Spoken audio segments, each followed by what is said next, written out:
23h, Alban Le Poivre.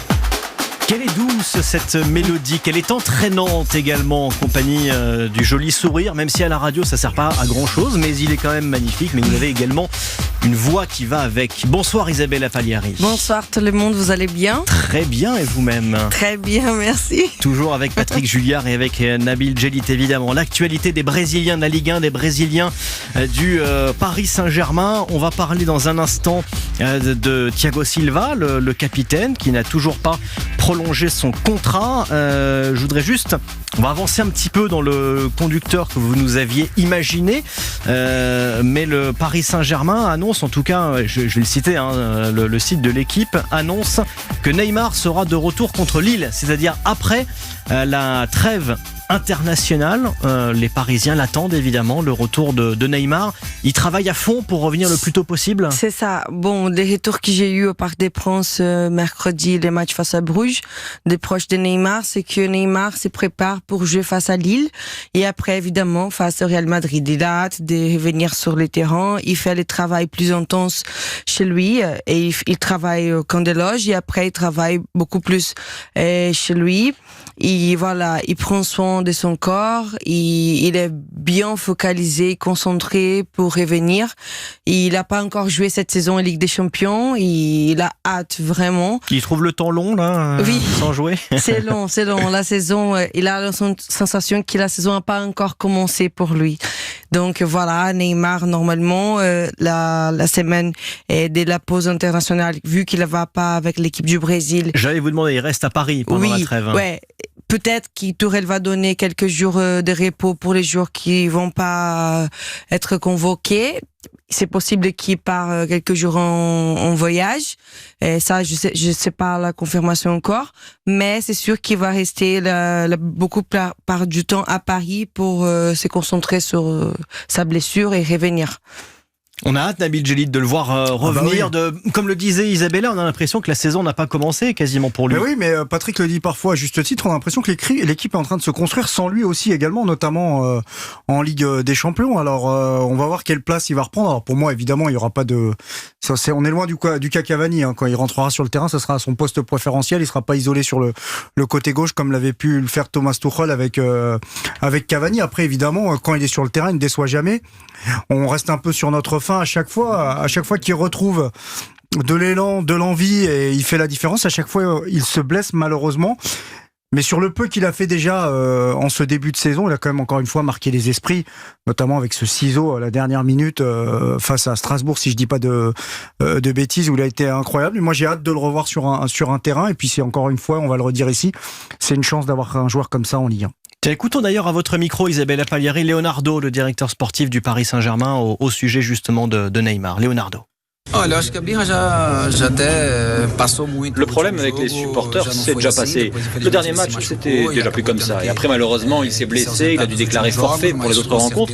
Mais c'est sûr qu'il va revenir. On voit qu'il fait tout pour cela. Et il y a une envie de continuer son histoire. C'est extraordinaire. Ce qui est bien, c'est qu'à votre micro, il parle dans sa langue maternelle, même s'il est très à l'aise avec le français. Il dit peut-être des choses en brésilien qu'il ne dit pas en français, Leonardo. Oui, il est plus direct, j'ai l'impression. Oui, c'est plus direct, mais c'est la première fois de la saison qu'il parle avec nous en portugais. J'ai les sensations, les sentiments que Leonardo, il veut se concentrer sur la langue française aussi, parce que je sais qu'il est arrivé au Paris Saint-Germain, il a dit à tout le monde qu'il faut parler français, et aussi, je sais que les messages étaient passés aussi à Neymar, mais voilà, on est quand même 3-4 journalistes brésiliens basés à Paris et Leonardo, il a parlé avec nous après les matchs face à Bruges, c'était très intéressant. Il a dit que Neymar, il bosse à fond, il a hâte de revenir, qu'il a une histoire super important dans le foot et qu'il a envie de continuer à marquer son histoire et de faire ensemble avec Paris Saint-Germain.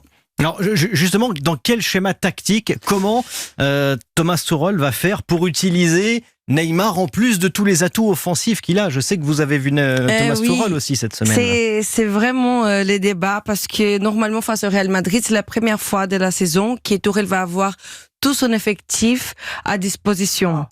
Ouais, et là, c'est les débats. Comment on va faire? Il faut enlever Cavani déjà. Hein.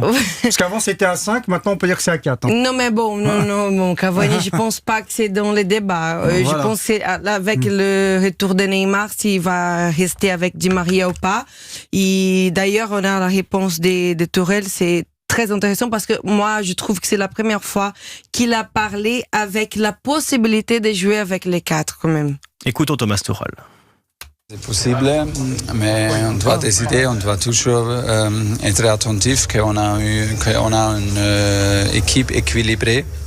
Et dans ce moment maintenant, c'est pour moi la meilleure chose si on a 3 joueurs au milieu qui peuvent protéger les attaquantes. Si on joue avec 4 attaquantes, ok, c'est possible, mais on doit être très très attentif si on fait ça. Mais peut-être on essaye encore. Il le dit, hein, c'est possible possible de jouer avec ces 4-là, les 4 fantastiques de devant. Mais il faut faire très attention, il dit que c'est possible, mais il aime bien les schémas tactiques avec les 3 au milieu parce que ils ont trouvé un bon étente comme ça. Donc, je sais pas comment vous pensez qui va sauter. Ma question, moi, c'est plus une question de poste, c'est-à-dire Neymar, évidemment, s'il est apte, il est titulaire, ça, il y a pas de doute. Et Mbappé aussi. Si Tuchel est attaché au trio qui a émergé au milieu et effectivement qui fonctionne bien avec Marquinhos, Gay, Verratti, il ne pourra pas mettre Neymar meneur de jeu puisque il va pas jouer en 4-4-2 en losange. Ça ne se fait pas, c'est un 4-3-3. Donc il devra mettre Neymar, je pense, côté gauche. Comme avec le Brésil. Mbappé à droite. Et Icardi. Et donc c'est Di Maria qui sauterait si on reste à 3. Maintenant... Il peut très bien mettre Mbappé dans l'axe, Di Maria à droite et enlever Icardi. Pour moi, c'est la deuxième solution. S'il reste avec les 3 milieux, je suis persuadé que celui qui va sauter, c'est Icardi. C'est le dernier arrivé. Tu penses que c'est Icardi ? Ouais, je pense que c'est Icardi pour des questions de statut, de valeur. Icardi, c'est un joueur qui est prêté avec une option d'achat. Oui. Alors, je dis pas qu'il a pas sa place, mais je pense que moi, mon sentiment, c'est que Di Maria, il est insortable. C'est son joueur depuis qu'il est arrivé. Neymar, c'est Neymar, il est indiscutable. Mbappé, il est indiscutable. Il a le même statut que Neymar. Pardon ? Il a le même statut que Neymar. Donc, s'il doit rester avec ces 3-là, avant, il avait le choix avec 5. Mais le cas Cavani, il l'a un peu écarté. Mais Cavani, il est plus dans le circuit. Aujourd'hui, le choix, il se fait avec 4. Voilà. Avec 4 joueurs. Après, évidemment, il peut jouer en 4-2-3-1 ou il peut toujours jouer en 4-3-3, mais en redescendant Di Maria d'un cran. Ce qui est fait au Real il y a moultes années. Alors après, il faudra voir si ça match. Sortir au milieu. Voilà. C'est ça. Après, c'est à lui de faire des choix. Il est payé pour ça et c'est à lui de faire les bons choix. Non, mais Di Maria, il est top. C'est vrai. Il est top en ce moment. Je ne suis pas sortir Di Maria, franchement. Les choix, c'est Thomas Tuchel qui les fera. Là, on est dans de la supposition. On sait très bien d'en faire. Mais je voulais qu'on avance aussi sur le cas de Thiago Silva. Oui. Le capitaine qui fait peut-être sa meilleure saison, ou en tout cas l'une de ses meilleures saisons avec le Paris Saint-Germain. Il disait qu'il attendait un coup de fil finalement de sa direction. Est-ce qu'il va arriver ? Est-ce que ça évolue le cas de Thiago Silva ? Bon, déjà, on commence par Leonardo. Les questions étaient posées en portugais, en zone mixte. Et Leonardo, il était très direct. Il a parlé de Cavani et Thiago Silva, que c'est de la même situation. Les deux sont en fin de contrat. Et à la fin de l'année, il va manquer 6 mois. Donc, ils vont pouvoir faire un pré-contrat, signer un pré-contrat. Il a dit que c'est 2 joueurs qui ont marqué l'histoire du club. Et c'est important d'être ensemble dans cette décision. Mais pour l'instant, c'est rien décidé. Ils vont attendre la fin de la saison. Et que, de toute façon, pour bien terminer l'histoire, il faut voir. Je sais pas, j'ai senti que, comme Leonardo a parlé, ça sent pas bon. Je sais pas, j'ai l'impression qu'ils vont vraiment laisser jusqu'à la dernière minute pour voir s'ils vont rester ou pas. C'est une vraie interrogation. Est-ce que vous ne pensez pas justement que Leonardo tient un petit peu Thiago Silva sous tension par le bout du nez en disant tu es performant mais continue à l'être, en se disant peut-être que s'il le prolonge trop tôt, il va s'installer dans un certain confort. Exactement, dans la zone de confort. Oui, c'est possible ça, c'est possible. Mais bon, de côté de Thiago Silva, j'ai déjà eu de retours aussi. Apparemment, il est tranquille, mais il a déjà dit qu'il a envie de rester au Paris Saint-Germain, mais il va continuer à bien jouer, d'être performant, parce que quand le moment donné va arriver, ils vont avoir des conversations plus profondes, parce qu'aujourd'hui c'était des conversations un petit peu comme ça. Ah ok, j'ai envie de rester, bon on va voir, mais c'est comme ça. Aujourd'hui, il attend avec les staffs du Paris Saint-Germain une conversation plus directe et conclusive.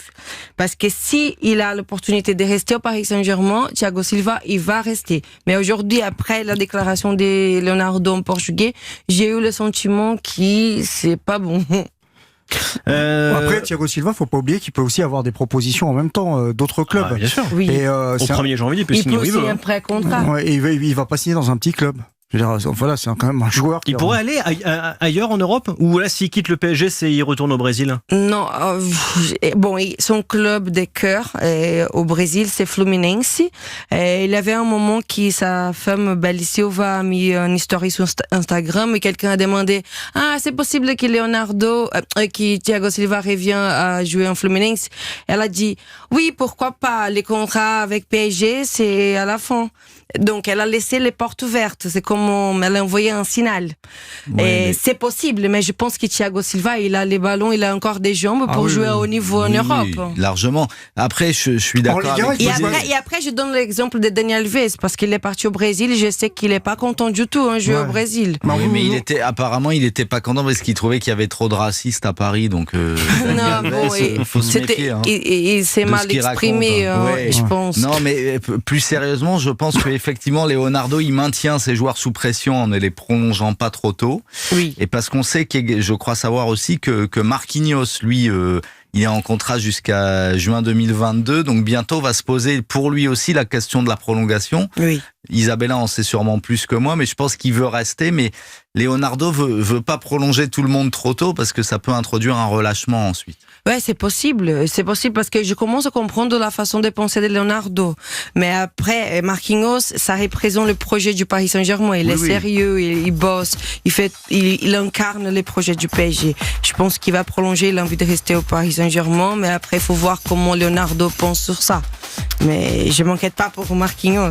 C'était Liga Uno do Brasil avec Isabella Pagliari. Merci pour toutes ces informations. Mais de rien. Dans les coulisses, notamment du Paris Saint-Germain. À samedi prochain, Isabella. Oui, à la semaine prochaine, avec grand plaisir. Bonne soirée à vous. Bisous. On va du côté de Bordeaux. Bisous, Isabella.